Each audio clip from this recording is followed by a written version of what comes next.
So in a typical forest stand, we often see some kind of disturbance occurring, and that could be wildfire, or more commonly out here, wind throw, or some kind of logging activity that can reduce the trees on the landscape.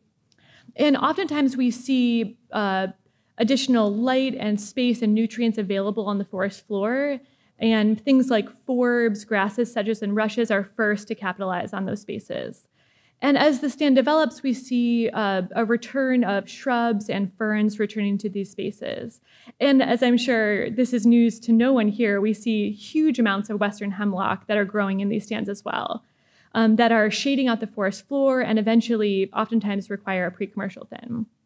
And as the stand is growing, as we saw in some other presentations, and Kyle's in particular, we see that in a typical managed stand, we have predominantly Douglas fir, but sometimes some other species growing in as well, that are tightly spaced and resulting in very little understory that's occurring.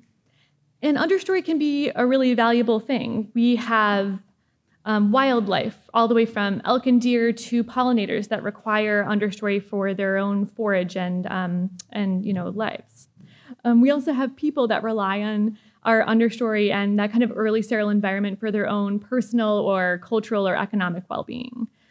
So we can think about alternative and kind of other ways to think about stand management and compare it to a standard practice of pure Douglas fir. And the LTEP study is comparing two of these options. Bernard will talk to you next more about alder, and I'll mention it just briefly here. So alder can be a really interesting additive to our forest. It is a nitrogen-fixing species and can improve soil fertility. It also has been linked to improving understory conditions. So we see in a study here by Hanley et al. From 2006, as the amount of red alder is increasing in our stand, so is total understory biomass. And this positive relationship is oftentimes true for understory biodiversity. So there's a lot of understory benefits to including red alder. Oftentimes it is excluded from stands because it's seen as in competition with our timber trees. And I'll just mention briefly, we have a study that we recently published looking at the Wind River experimental forest in southern Washington, where we looked at a historic alder strip where Douglas fir and red alder were planted together many, many decades ago. The alder is long gone, but the residual effects are still evident. You see this blue line here where Douglas firs are currently growing with no alder present, but their tree heights are significantly taller and they have a better site index. And that's to say that the effects of alder can be long-lasting, even beyond the scope of the alder being there. And this is in a burned site, so we have, already our nutrients are depleted, and this could have helped lead to this big difference. So kind of just with this little bit of background in mind, I'll get into the LTEP study. So this long-term ecosystem productivity study, or LTEP as I'll call it, we have 4 main study sites, 3 in Oregon and 1 on the Olympic Peninsula. It's actually about 10 miles north of where we're sitting today. So the study, or the talk I'll tell you today is just focused on this Olympic Peninsula site. For the purposes of this study, I focused on just 2 of our treatments, an Early Seral and a Douglas-fir Plantation. Both were clear-cut in the mid-1990s and replanted. Early Serals were replanted with 50% Douglas-fir and 50% red alder at about 350 trees per acre, or about 865 trees per hectare. The Douglas-fir Plantation treatment was, as it seems, planted 100% Douglas-fir at the same density, a total of 350 trees per acre, or 865 per hectare. We also have these 3 woody debris treatments, a low, medium, and high, that are part of these treatments. Then we also have 4 blocks. The blocks at the time that the study was designed were selected based on proximity to one another. And the researchers noted that there wasn't any large evident difference between these blocks at the time. Within each of these blocks, there are 3 of these early seral treatments and 3 of the Douglas-fir treatments, 1 of each low, medium, and high woody debris. The treatments were implemented in 1995, with planting occurring the year after in 1996. And since then, we've been doing really extensive monitoring on the site. We've measured Overstory and Understory in the years that followed. We have LiDAR available. We've been using the 2015 LiDAR, aerial LiDAR, as well as some pre-treatment soils data that we've all incorporated into this analysis. So we have these different experimental units, and within each experimental unit, we have these tree plots. In the tree plots that are 18 by 18 meters, measurements were taken on species, mortality, diameter, and spatial positioning, and that was to get stem mapping to eventually link to LiDAR as well. And this was all taken to calculate things like trees per hectare, basal area, diameter, mortality, and biomass. In addition, we also have understory plots in each of these experimental units. There are 15 to 16, depending on the layout, and we took measurements on understory species cover, a percent cover, a seedling count in 3 different height classifications, and biomass metrics. And this was done to understand the change in understory cover based on functional group types, which you could think of as ferns versus shrubs versus graminoids. And I'll get more into that later. And the changes in the seedlings per hectare. We also looked at species richness, and as someone who spent a lot of time out there, I was interested in the way salal is playing into this, a species that we know to dominate and be recalcitrant out here. So I looked at an isolated salal cover data set as well. And just last for these methods that I used, we also looked at aerial LiDAR. So with the leadership of Ali Kruper, who is here today, she led our team to use our tree plots and ground data and match it with our aerial LiDAR to determine where each of these trees were located and predict where alder were in the rest of the units we didn't have ground data for. And this was really, really helpful for my work. I was really interested in the spatial relationship between alder and understory richness and other biodiversity. So I took our understory plots, created a 5 square meter buffer around all of them, and overlaid where we know the alder to be. So I could have a percent alder in relation to our understory cover that we have ground data for, to understand the connection between red alder and understory biodiversity and growth.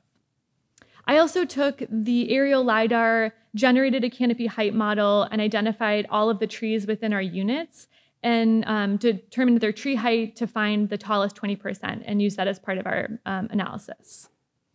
So with all of these methods in mind, and knowing that we've got a lot of data over the last 25 years, I'll try to give you just a slice of the results that I think are the most interesting. And I'll start with this trees per hectare. And I'm sorry I'm pulling us into the metric system, but I'll try to translate.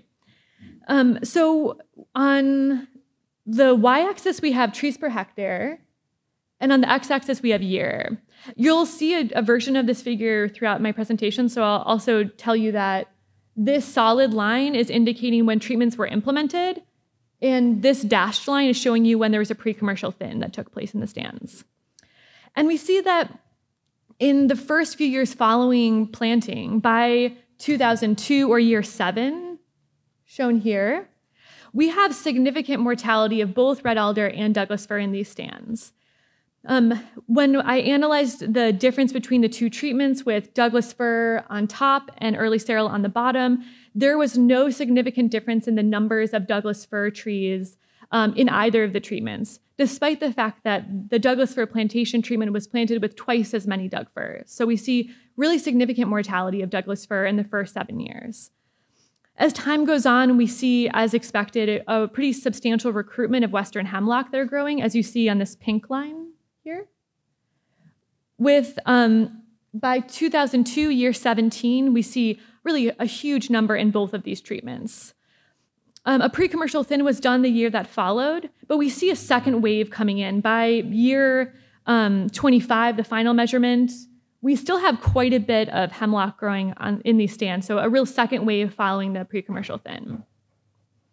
But I think one of the most interesting conclusions is we can look at the differences in the seedling mortality. So just to highlight one thing here, we have Douglas-fir plantation treatments having almost 60% of those Douglas firs having died, and Early Seral has had almost 30%. And nearly 70% of the alder died in the first 7 years. So a ton of the initial alder that were planted had died by that year. And then when we look at the trees per hectare of this alder highlighted in the green box, we see that decline continue over the years, by year 25 only having 91 trees per hectare when we started with almost 200 trees per hectare. So I want to get into one of the more interesting parts, I think, of this analysis, which is the block effects. So a reminder, the blocks were based just on proximity to one another, but we're seeing these site-specific differences emerge from the analysis. So on the x-axis here, you see the different block numbers, 1 through 4, listed here. And on the y-axis, you'll see different metrics. On the top left, you see biomass. On the top right, there's basal area here. And we see that in block 4, in the early seral treatments, you have statistically significant greater amounts of biomass and basal area. And especially this interaction effect of block and treatment is resulting in a pretty significant R-squared value for these. So the site-specific differences are, by this time, at least contributing to these differences that are occurring, as well as the early seral treatment with the addition of the red alder. When we look at mortality, remember there's huge mortality throughout the stands, but when looking at this, in block 4, you see down here, this is just showing you Douglas-fir mortality. There is an average of almost no mortality in the block 4 compared to the rest.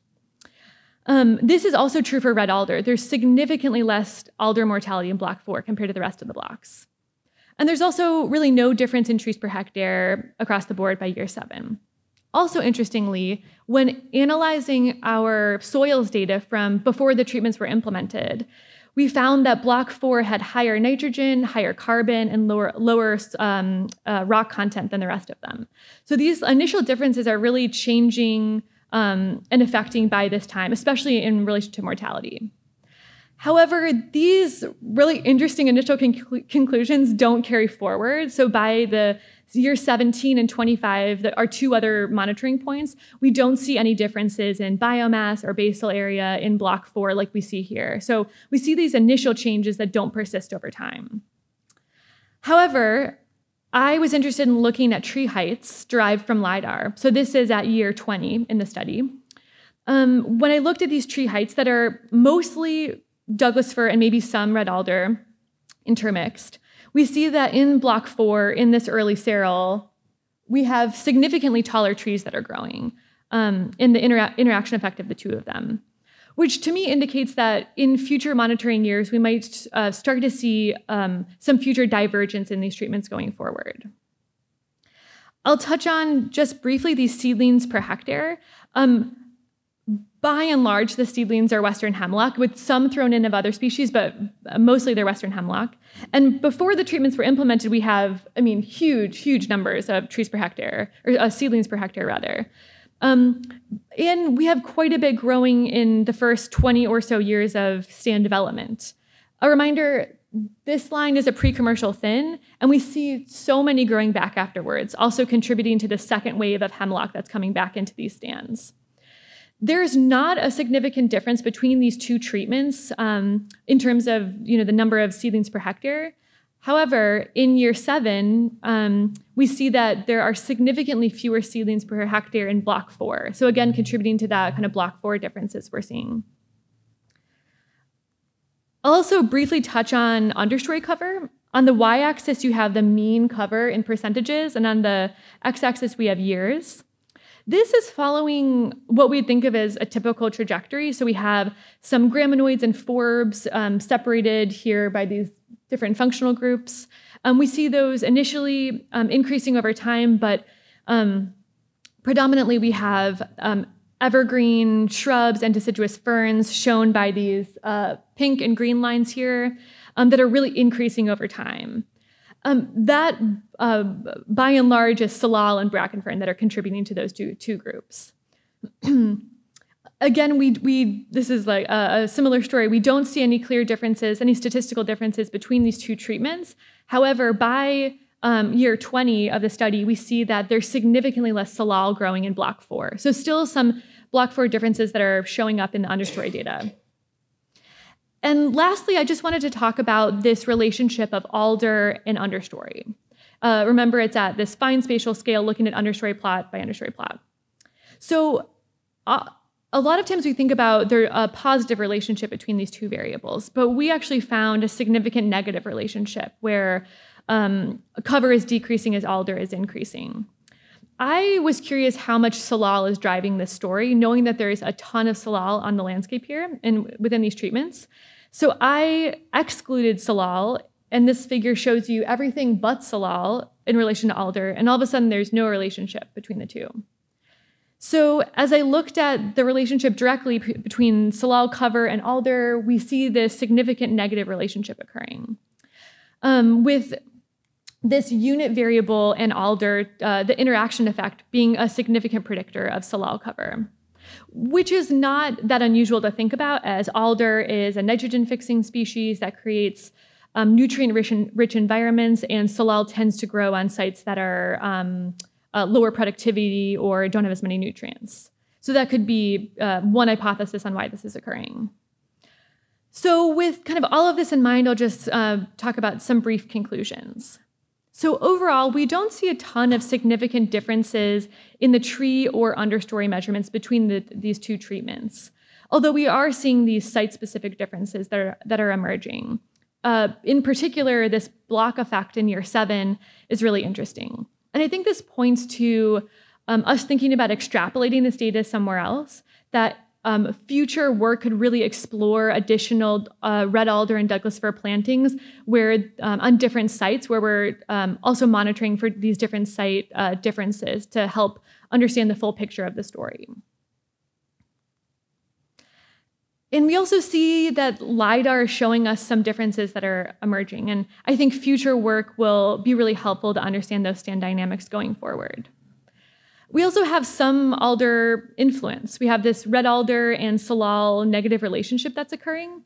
And I think that salal rather is certainly used as a non-timber forest product, but it doesn't have a lot of value to wildlife. There are better species out there, and oftentimes salal grow in thickets and not a lot of understory can grow underneath it. So if we are interested in curtailing the amount of salal and the spread of it in our stands, planting red alder could be part of the solution. In future work, in future monitoring will really help us understand the stand trajectory going forward. And with that, I'll just say thanks.